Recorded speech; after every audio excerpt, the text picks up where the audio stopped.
Hi guys. So I wanted to do a spaghetti bolognese sauce and show you how easy it is to make in the crock pot. You need not really a spoon so much as a spatula to kind of push the beef around.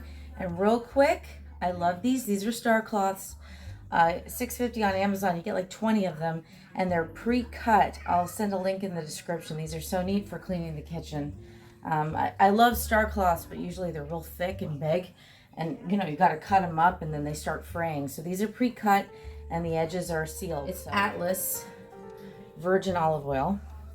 I really like it. It's really, really thick.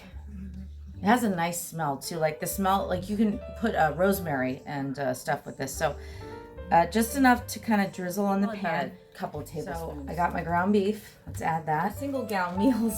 I'll take a little bit of ground beef and put some aside right now, just for a patty. I love to have that you know, nice shaped hamburger patty when you're hungry. Go ahead and take your beef, just a little bit, enough for, you know, patty for one. And then you can go ahead and dump your seasonings in this. I like Grill Mates, all you need. A little feta cheese. With this, you can mash in some feta cheese or some regular cheese. But as you can see, mashing it up together, and then right before you're ready to cook it, kind of shake it down to the bottom of the bag. Right before you're ready to cook it, you can just form it into a ball and then go ahead and mash it into your pan. So just real simple, easy way to make your hamburger. With bolognese, you don't necessarily need to brown the meat in advance, which is what I love about it. Go ahead and dump your hamburger meat in and kind of mash it up. Again, since this is a crock pot, you're not having to saute anything, okay? Add your Worcestershire. This is going to be about maybe just a little bit more than a teaspoon. Salt, pepper. I really like this pepper. It's not fine ground. It's, I think it's called Happy Belly. It's so cute. Amazon. Add your salt. You can always add more salt later, but I use enough salt to cover. Kind of act as if when I'm salting something, like I'm going to start eating it right away. So I just salt the very top part, like a little bit all over. Garlic powder in this. It does call for fresh garlic, but you know what? If it's a crock pot dish, it's possible.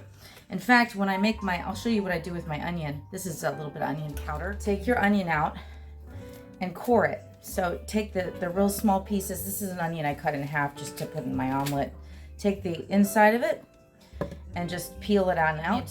When you pull it all apart and you start cutting it up for like patty melts or whatever, you have it kind of sectioned out into smaller pieces. I'll show you that in the next video, how to do that. Creamy rosé sauce. This is going to change your life.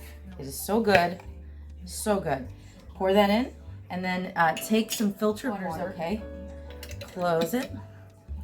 Shake it out. This already. So you're just going to want to mix this up a little bit. Not too much, but just get it combined. Italian peeled tomatoes. This is so fun because it just adds such a neat, like, element to this, I'd say. So there we go. Nice bright red. That real pretty bright red in. I will have these larger, if they're larger ones, I'll have them. And then stir them in. And now I almost forgot, you have to put some red pepper flakes. Whenever you make homemade spaghetti, a dash, okay? Here it is right before I start to cook it. Look at that. Beautiful.